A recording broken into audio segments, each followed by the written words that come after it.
आइए कुछ और खबरों पर नजर डाल लेते हैं। अमित शाह गृह मंत्री बंगाल विजय के लिए उन्होंने एक जबरदस्त प्लान भी तैयार किया है और उसके लिए वो बंगाल का दौरा करते रहते हैं। दिल्ली में तनाव के बीच भी वो कोलकाता पहुंचे। सीए के समर्थन में उन्होंने रैली की, ममता बनर्जी पर हल्ला बोला। इस दौरान अमित शाह ने कोलकाता में एनएसजी कॉम्प्लेक्स का उद्घाटन किया, उसके बाद रैली की और फिर कालीघाट मंदिर जाकर पूजा अर्चना भी की। इस वक्त आपको 3 तस्वीरें दिखा रहे हैं। एनएसजी कॉम्प्लेक्स का उद्घाटन, सीए के समर्थन में रैली, कालीघाट मंदिर में पूजा। सरकार लगातार देशवासियों को बता रही है सीए में कुछ भी ऐसा नहीं है जो भारत के किसी नागरिक के खिलाफ है। लिहाजा गृह मंत्री ने यह स्थिति कोलकाता में जाके एक बार फिर साफ की।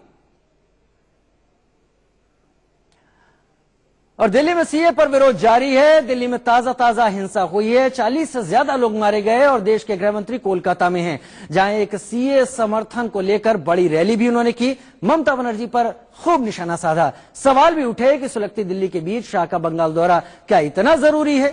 दरअसल इसके पीछे एक बड़ी सियासत है। शाह की सियासत और बंगाल प्रेम की पूरी जानकारी के लिए इस रिपोर्ट को देखिए।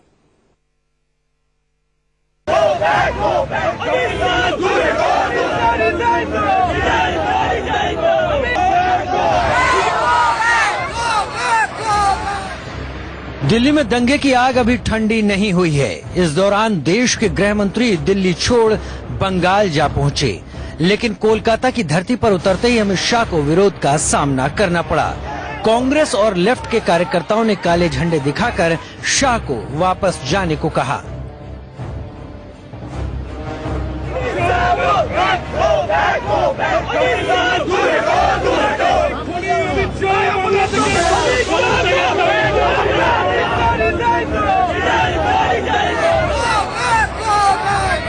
खैर, सियासत में ये सब होता रहता है और शाह इसके आदी भी हो चुके हैं। वो एयरपोर्ट से सीधे एनएसजी के नए कॉम्प्लेक्स का उद्घाटन करने पहुंचे। इस दौरान एनएसजी कमांडो की कॉम्बैट ड्रिल को देखा और लंच के वक्त जवानों को खाना भी परोसा। इस दौरान शाह भारत की शक्ति को देखकर इतने उत्साहित हो गए कि पाकिस्तान को ललकारने लगे। कश्मीर हमारा अभिन्न अंग बने, बताइए भाई, चाहते हैं ना? चाहते हैं ना? तो कोई 370 हटाता नहीं था। मोदी जी ने आपकी कृपा से 300 सीटें मिली। 5 अगस्त 2019 को संसद में धारा 370 को समाप्त कर दिया। हालांकि अमित शाह एक दिन के बंगाल दौरे पर हैं और इस दौरे का सबसे बड़ा एजेंडा सीएए का समर्थन है, जिसके लिए अमित शाह ने एक बड़ी रैली की। शाह ने रैली के दौरान सीए को लेकर लोगों के दिलों का डर निकालने की कोशिश की। साथ ही सीए पर ममता बनर्जी को लोगों को गुमराह करने का आरोप भी लगाया। हालांकि अमित शाह एक दिन के बंगाल दौरे पर हैं और इस दौरे का सबसे बड़ा एजेंडा सीएए का समर्थन है, जिसके लिए अमित शाह ने एक बड़ी रैली की। शाह ने रैली के दौरान सीए को लेकर लोगों के दिलों का डर निकालने की कोशिश की। साथ ही सीए पर ममता बनर्जी को लोगों को गुमराह करने का आरोप भी लगाया। ये बंगाल की कलकत्ता की धरती पर से मैं कलकत्ता के सभी, बंगाल के सभी माइनॉरिटी के भाइयों बहनों को कहने आया हूं, सीएए से आपकी नागरिकता कभी जाने वाली नहीं है। सीएए नागरिकता देने का कानून है, नागरिकता लेने का कानून नहीं।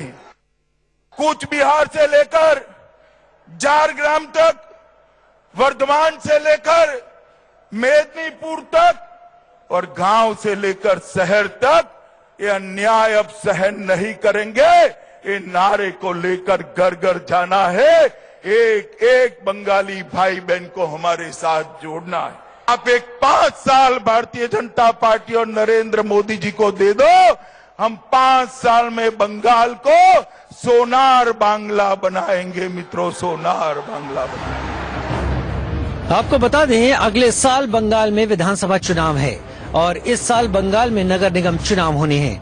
ऐसे में बीजेपी पूरी ताकत लगा देना चाहती है, क्योंकि 2 साल पहले हुए पंचायती चुनाव में बढ़े वोट प्रतिशत और लोकसभा चुनाव में 18 सीटें जीतने से बीजेपी के हौसले बुलंद हैं। शाह का दौरा सीए के समर्थन के साथ बंगाल में बीजेपी की तैयारी के लिए भी था। शायद इसीलिए अमित शाह बार बार ममता बनर्जी को कोस रहे थे। और जनता को बीजेपी पर भरोसा जताने के लिए भाषण दे रहे थे, लेकिन विपक्ष ने शाह पर पलटवार कर दिया। ये यात्रा मेरे करोड़ों शरणार्थी भाइयों बहनों को नागरिकता देकर सम्मान देने की यात्रा है। ये यात्रा बंगाल में 2/3 बहुमत के साथ समाप्त होने वाली है। लोकसभा चुनाव से पहले भी बंगाल में खूब हिंसा हुई थी और अब सीए को लेकर भी हालात बिगड़ने के आसार हैं, क्योंकि ममता बनर्जी सीए बंगाल में लागू करने से मना कर चुकी हैं और बीजेपी ने सीए के समर्थन को लेकर रैली की शुरुआत बंगाल से ही की थी। सवाल ये उठता है कि क्या बंगाल का हाल दिल्ली जैसा तो नहीं हो जाएगा, क्योंकि सीए का विरोध दिल्ली में इतना हिंसक हो गया कि दिल्ली में आग लग गई और अब बंगाल में बीजेपी और टीएमसी आमने सामने हैं। ऐसे में एक डर जरूर पैदा हो जाता है कि सीए पर दिल्ली सुलगी, क्या बंगाल की बारी है।